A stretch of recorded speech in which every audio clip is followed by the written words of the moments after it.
Latest news updates కోసం ఇప్పుడే download చేసుకోండి media effects app. Welcome to media effects. Pawan Kalyan కథానాయకుడు హరీష్ శంకర్ దర్శకత్వంలో ఉస్తాద్ భగత్ సింగ్ సినిమా రూపొందుతుంది.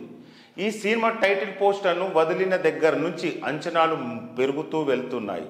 ఈ సినిమాకు సంబంధించిన షూటింగ్ కొంతవరకు జరిగింది. ఎన్నికల తర్వాత నుంచి మళ్ళీ పవన్ ఈ సినిమా షూటింగ్లో పాల్గొనున్నాడు. ఈ నేపథ్యంలో సినిమా నుంచి బగస్ బ్లేజ్ పేరుతో నిన్న ఒక వీడియో రిలీజ్ చేశారు. జాతర సమయంలో హింసకు పాల్పడడానికి ట్రై చేసిన రౌడీ మూకను పోలీస్ ఆఫీసర్గా పవన్ బుద్ధి చెప్పడం ఈ వీడియోలో చూపించారు.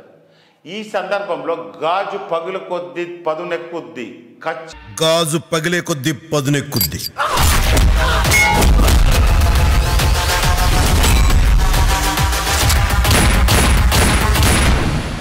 ఖచ్చితంగా గుర్తుపెట్టుకో, క్లాస్ అంటే సైజు కాదు, సైన్యం. కనిపించని సైన్యం. కనిపించని సైన్యం అంటూ పవన్ చెప్పిన డైలాగ్స్ ఆయన ఫ్యాన్స్ ను ఆకట్టుకున్నాయి. మైత్రి మూవీ మేకర్స్ వారి సినిమాను నిర్మిస్తున్నారు. దేవిశ్రీ ప్రసాద్ సంగీతాన్ని సమకూర్చుతున్న ఈ సినిమాలో శ్రీలీల కథానాయిక అలరించనుంది.